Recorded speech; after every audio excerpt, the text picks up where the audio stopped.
What's going on, everybody? I hope everyone is having a great rest of their day so far.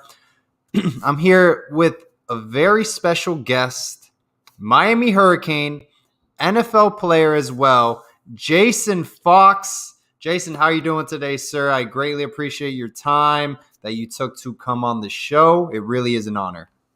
Absolutely. It's good to be here. Great, Jason. And for a lot of people who don't know you, you're originally from the state of Texas, the Fort Worth area, correct? That's right. A great state of Texas. I remember a quote, and maybe this is the wrong player, but I think they asked you when you were coming back, they were playing Texas A&M, and you grew up a Texas A&M fan or going to the games, right? Yeah, that's correct. I considered even going to A&M, coming out of high school. But yeah, I don't remember what the quote is, so I don't want to take ownership of that yet. Don't worry, I was like 12 years old. Yeah. But ultimately, how did you get recruited by the University of Miami? What was your story? What coach reached out to you, and what drew your interest from the state of Texas, where you got the Longhorns, the Aggies, even Oklahoma's next door, to the University of Miami? Yeah, absolutely. It's kind of funny because I grew up watching the Canes, and I was always a Canes fan. You think about those, early 2000s Hurricanes teams. I just loved how they played. I loved watching them on TV. Swagger is a term that I think is overused, but I just loved, the attitude in which they carried themselves and how they played the game. And even in, I'm not much of a gamer, but growing up, always playing in the NCAA video games, I always played with Miami. So I was such a massive Miami fan. And as I started to get recruited and bigger schools started recruiting me, and I started getting a lot of Big 12 interest, and even emerging schools like TCU and A&M at the time, and OU and UT didn't call until I committed to Miami. But I was lucky. I had a coach in high school that kind of asked me, he's like, where would you like to go?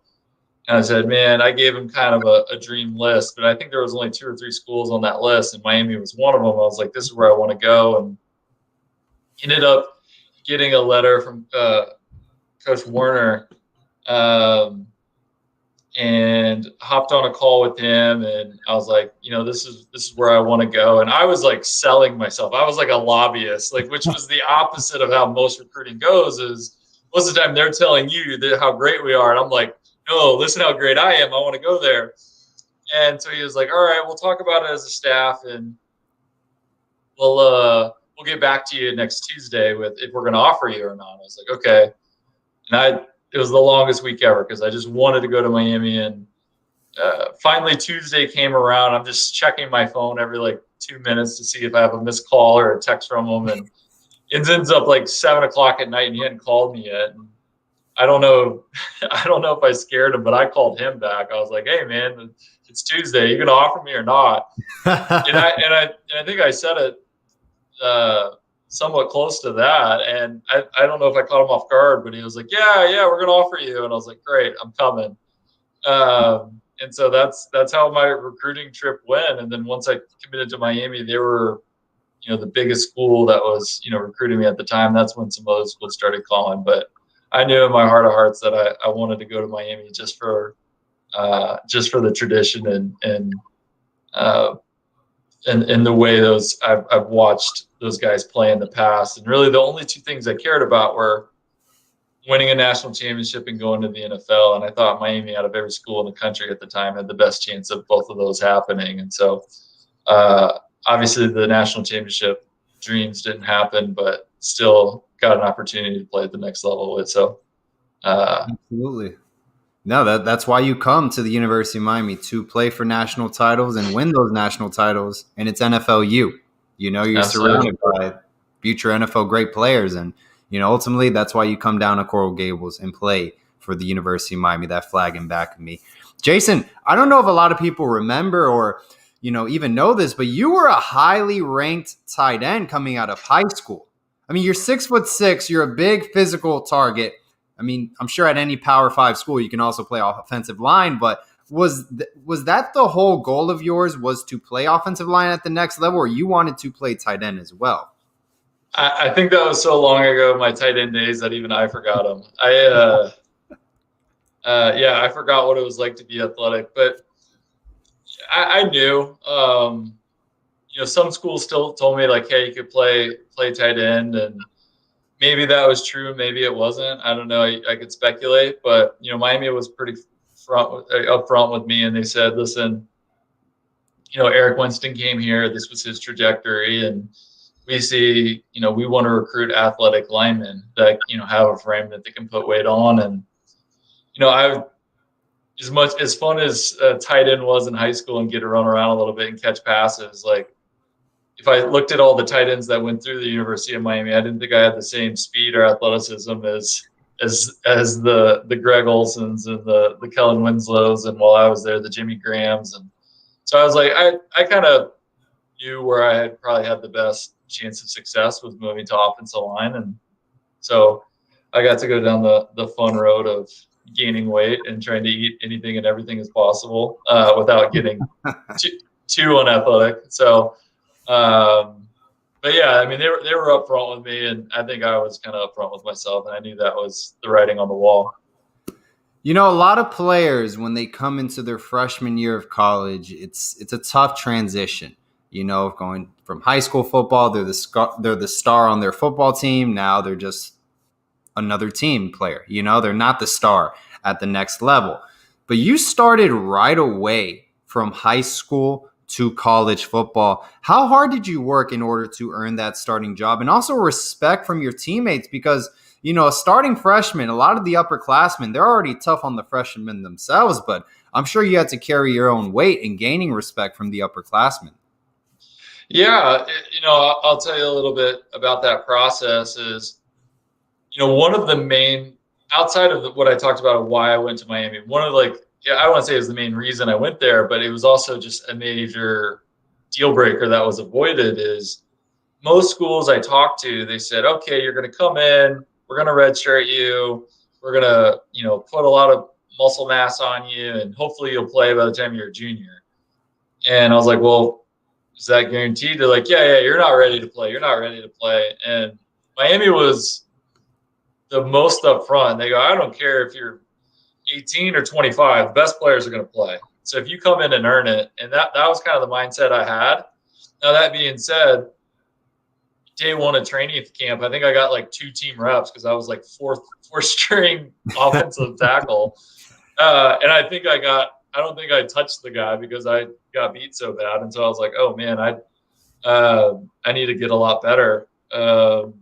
But that was one of the other reasons that attracted me about Miami, is both of their tackles had just graduated. And I realized if I don't play early, I'm going to be I'm going to be waiting to play for a long time. So I need to really earn my stripes here quickly. And so, yeah, training camp was a grind. I spent a lot of time with our offensive line coach, Coach Cristobal at the time, and a lot of extra work working with some of our defensive ends and really learning and trying to adjust to not only the speed of the game, but get kind of there's a lot of other things that, technique becomes so much more important as every level you jump, and really trying to refine that. And eventually I went from fourth string to third team, getting a few more reps, and then eventually the second string. And then the last week of training camp, I started getting some first team reps. And I think they told me 2 or 3 days before the Monday night Florida State game, that I was going to start. And so, I guess, and then I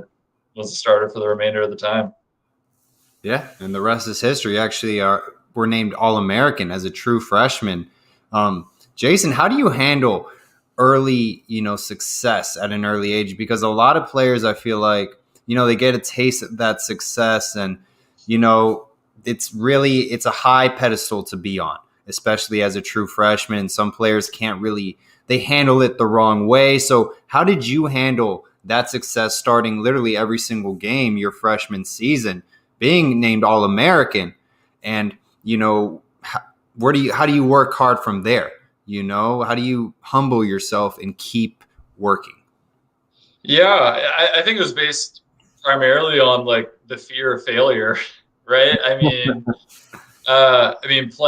a great freshman season individually, I wish we would have won a lot more games. I could say that probably about most of the years I was there, and not. I'm as fault as anybody. I mean, we could have done a lot better, but um, having a good freshman year wasn't my goal. I wanted to win a national championship, and I wanted to go to the NFL, and I hadn't accomplished either of those yet, and I didn't want to. And even though I think I was graded well for a freshman, but I don't think I don't think I was NFL ready by any means, or I don't think I was the best player that I could be. And so I felt like I still had a ton of room for growth, and just kind of took that mindset, throughout my not only college career, but as long as my career lasted, I just, was trying to get better and improve. And for the most part, I think I did that.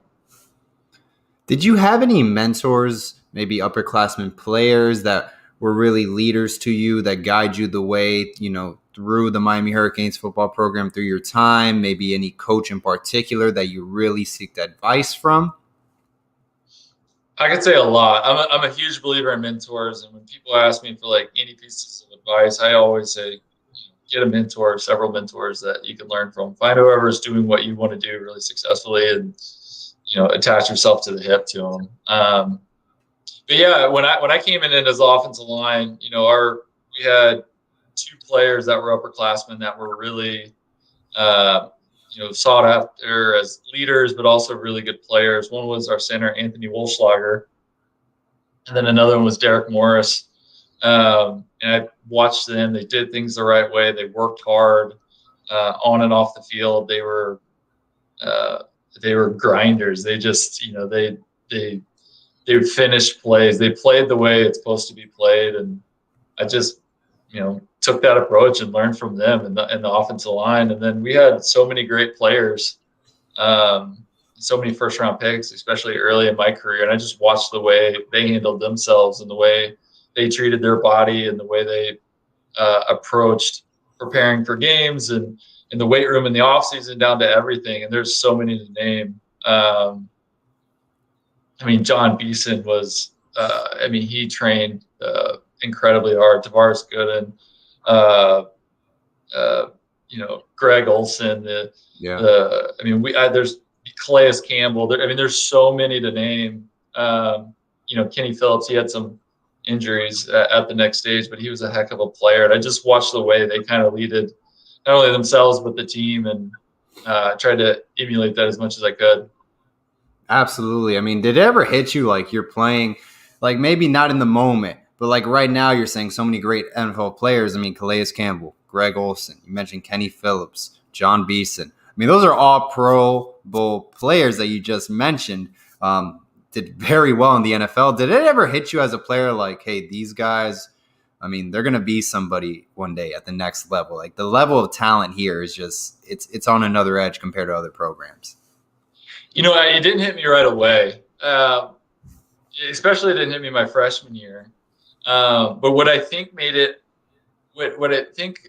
allowed me to play as a freshman and allowed not only me, but I think a lot of Miami players to excel and do well in college and especially beyond. You talk, Pro Bowlers, is the competition that we went against in practice. Like I blocked Calais Campbell every day for 3 years.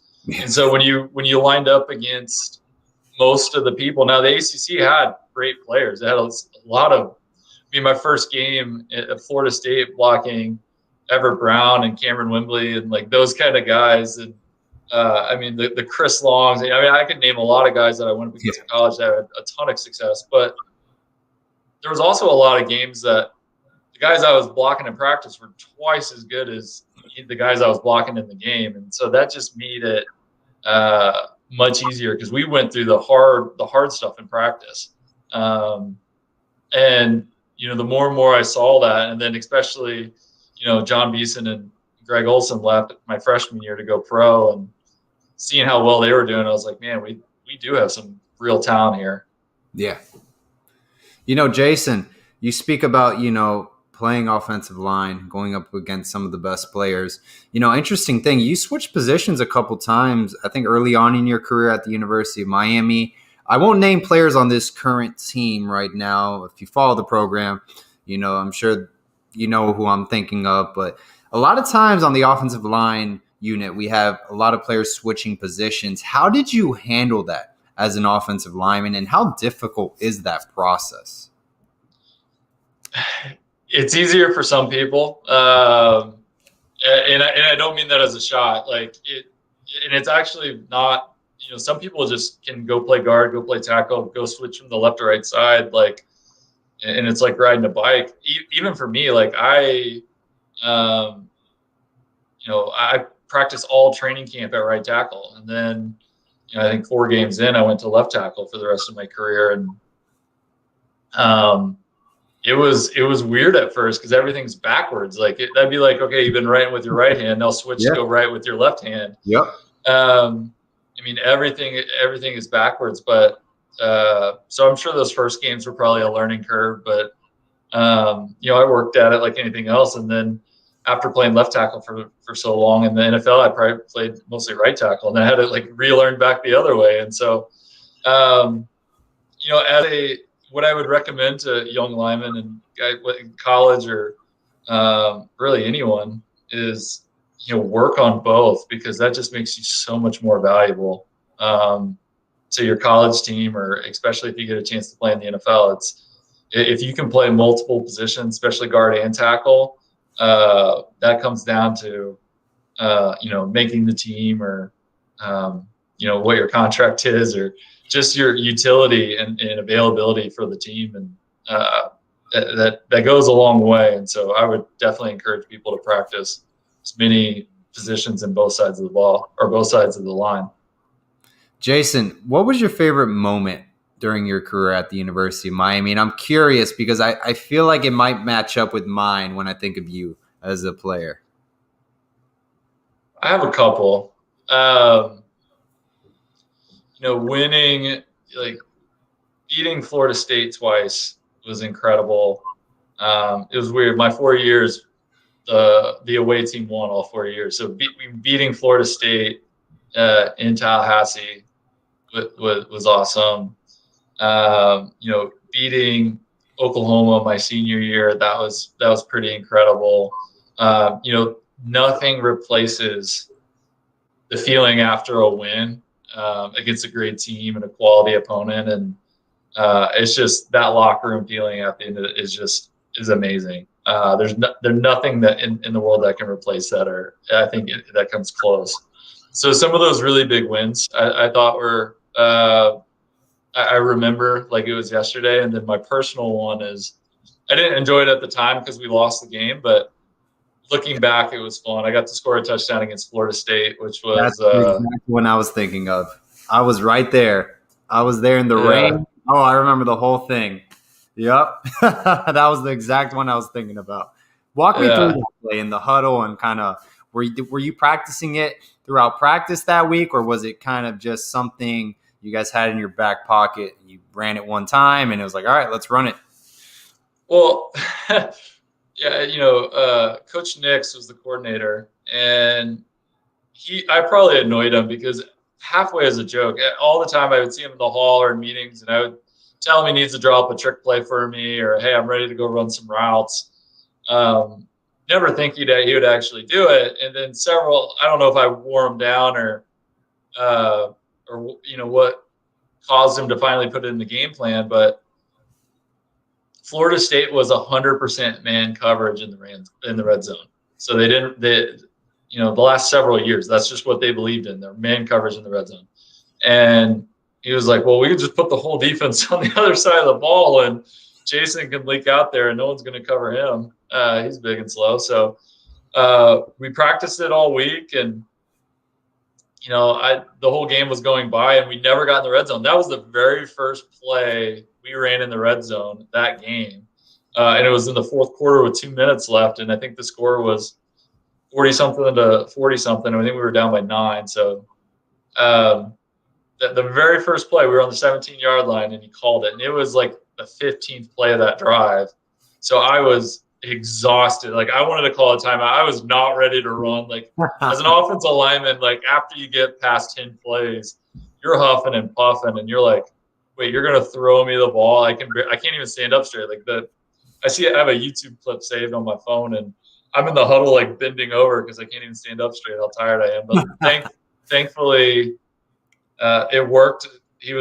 Coach Nix was exactly right. Their entire defense was on the other side of the ball. They followed all the man coverage and threw it out to me, and got to score a touchdown, which was pretty cool. It'd have been a lot cooler if it won the game for us, but it was a cool moment. Yeah, and then the following year you beat Florida State away, and that was pretty cool because that was like the changing of the guards, I think, but not necessarily changing the guards, but like it was in the sense of the Randy Shannon era was taking off. You had Ja'Cory Harris was your starting quarterback, guys like Travis Benjamin. It was like that whole recruiting class that came in. It was their second year in college football, that number one ranked recruiting class, and it was a new era. I think like a positive step forward for the University of Miami, because towards the end of the Coker era, you lived through it. Obviously, a lot of things were going on inside the program, so it was that was a nice victory, I felt like. And then beating Oklahoma, Sam Bradford was out that game. I was at that game as well.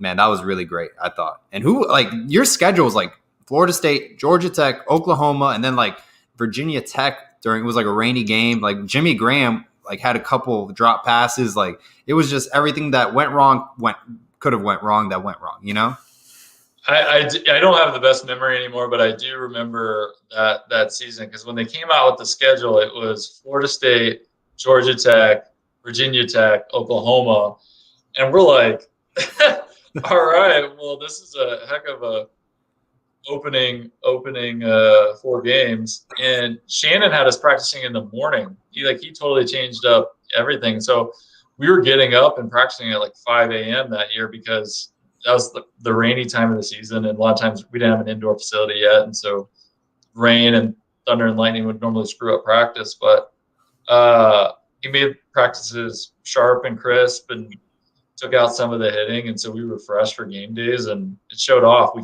came out, beat Florida State, beat Georgia Tech, which we hadn't beat Georgia Tech in a while because of Calvin Johnson days. Somehow lose to Virginia Tech in Virginia Tech, which we should have won that game. That game, that game irritated me. I think, but coming back and beating Oklahoma at home was a really special moment to start out 3-4 that year, and I felt like we were really clicking. Obviously, we didn't end that season the way we wanted to. Ended up giving away some easy wins, and we took L's when we shouldn't have. But that was a great start to the year, I should say. Jason, NFL Draft Day. You stated earlier that was your goal when you stepped into the University of Miami. Win a national title, get drafted, get the opportunity to play in the National Football League. Walk me through that day, your nerves, like what was going on, what teams were you in contact with? Tell me your NFL Draft Day story. Oh, man, I got another somber story for you. I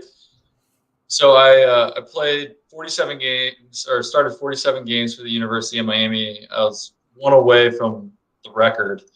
And my last game, my knee just gave out, so I didn't play in my senior year bowl game.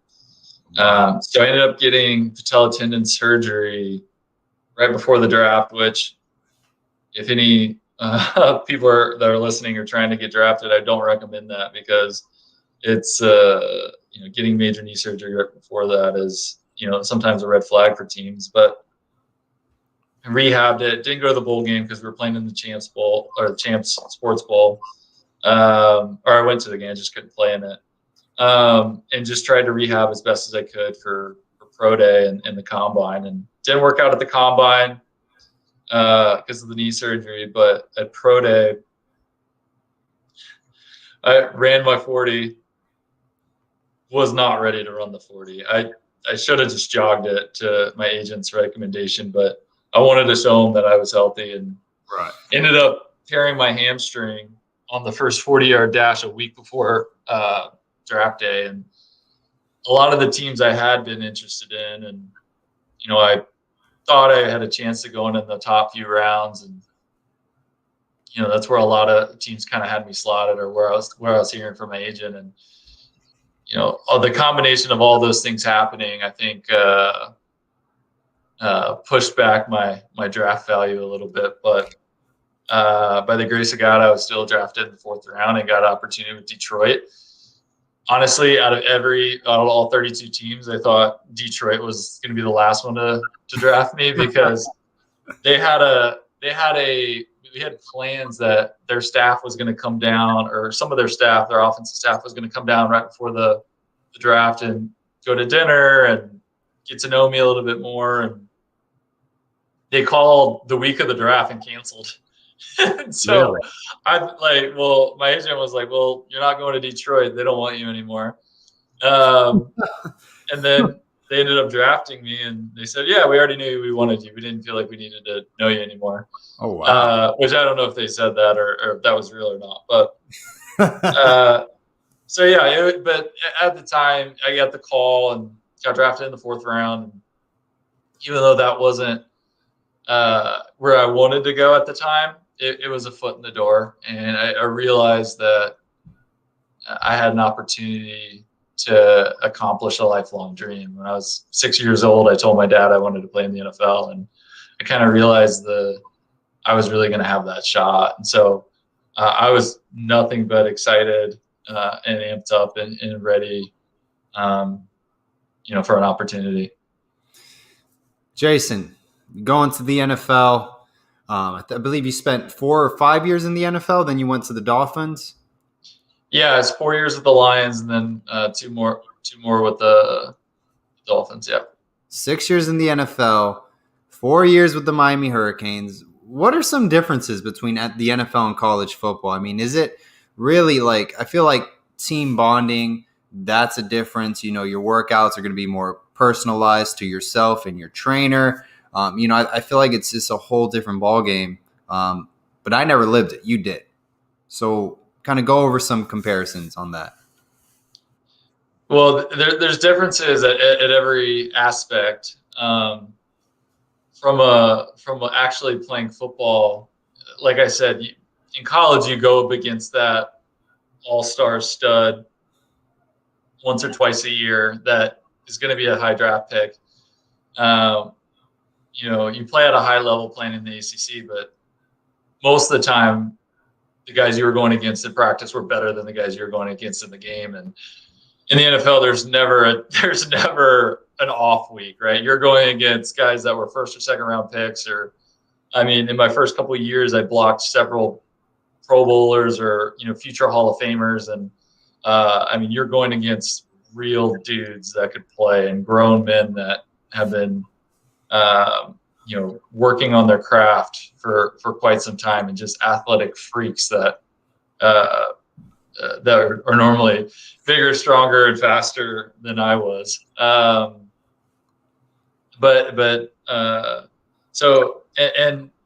from and the season's longer. And then one thing I noticed, in college, you really study a lot about kind of the game plan, and you learn a lot about your game plan and then what the defense does. I would say it's even way more dialed down into what the individual does.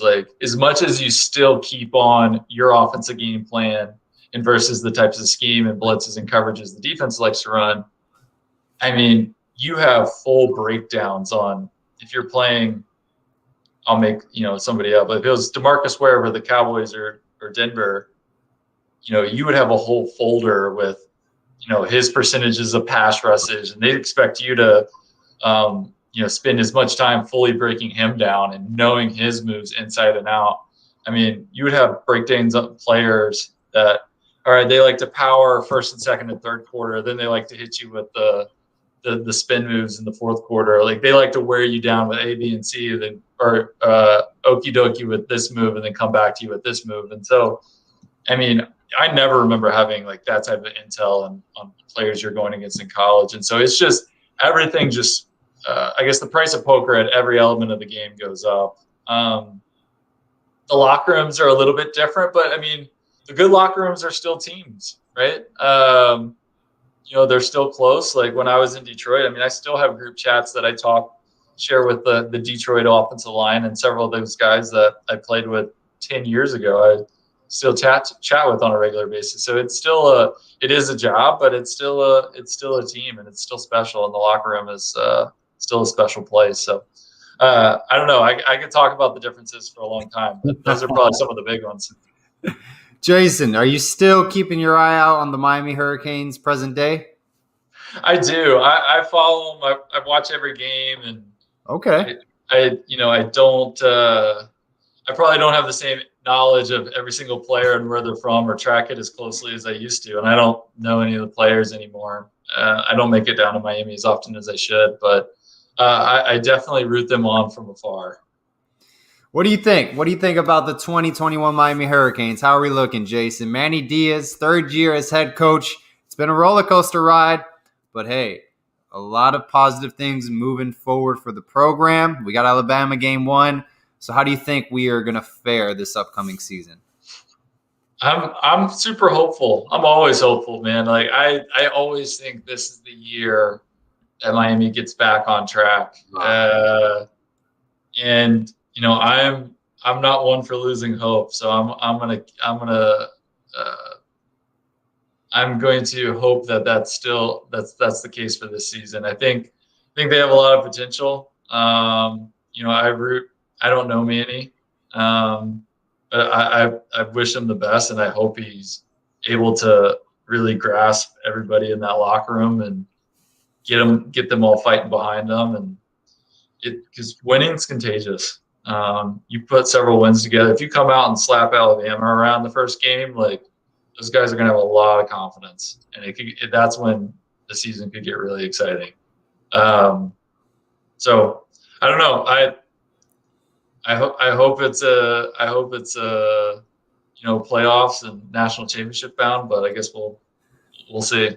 Hey, I mean, I think you need some magic for that to happen ultimately for these 2021 Miami Hurricanes. We saw that with the 2017 team, and like you said, winning is contagious. You win 7 games in a row, you get some magic on your side, get some calls go your way. Hey, you might have something there. So you never know what could happen. That's why they play the game of football. Jason, are you following the offense? Do you focus in on the offensive line, the battle of the trenches throughout the game since you were a former offensive lineman?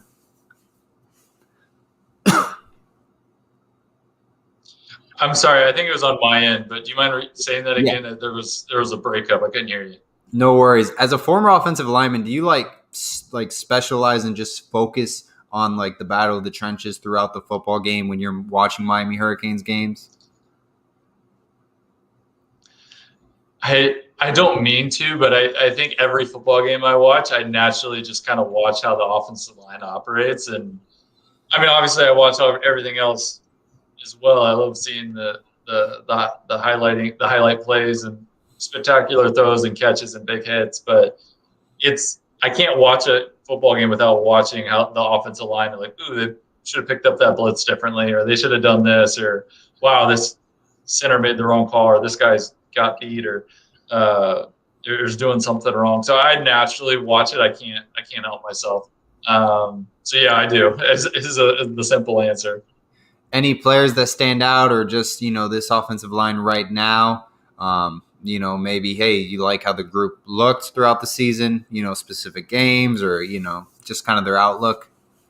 Yeah, I don't want to single out any players. I think they showed real.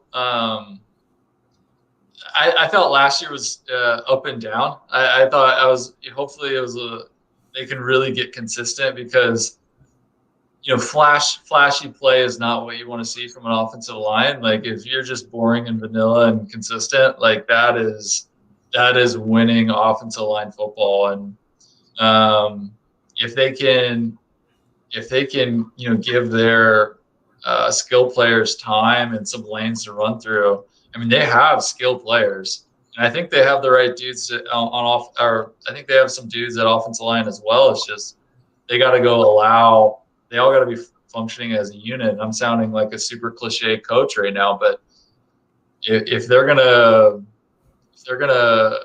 they can get consistent and not flashy from game to game, I think that's when you'll start seeing a few more wins. Jason, how key is offensive line depth, building that second team, offensive line group? Because like you said, you were gassed during the end of the Florida State game when they're going to draw up that trick play for you, score a touchdown. Like, how important is building up that depth for offensive line? It's very important when someone gets hurt. I'm not a fan of rotating. There's a lot receivers, running backs, tight ends. There's a lot of positions that need to rotate because they're running down the field and running, jumping, and making spectacular plays, and they need a break to come out. But I always felt like I got out of rhythm. There's a couple times in my career they rotated linemen. They did series on, series off, and I don't like that. It threw me out. But if a guy gets hurt and someone gets in, if you have a guy getting, someone new that isn't holding their own or is kind of the weak link on the offensive line, it makes the whole unit look bad. So as long as you can stay healthy and or have starting five or have five guys out there that are holding their own, that's what's matters. So there's a lot of factors that go into it, and in college it's hard to keep everybody healthy and be super deep. So you just have to kind of strike the right balance on that and have some luck on your side as well. All right, Jason. Well, it was a pleasure talking football with you. We greatly appreciated your time on the show and, your time as a Miami Hurricane. Hopefully you can come down to some games, catch you there as well, man. So thank you again, Jason, man. We greatly appreciate it. And you're a true Miami Hurricane. You bleed orange and green, man. Thank you. Hey, thank you so much, Paul. Thanks for having me. Right. All right, guys. Jason Fox, Miami Hurricane, offensive lineman 2006 through 2009. Hope everyone has a great rest of their day, and always all about the U.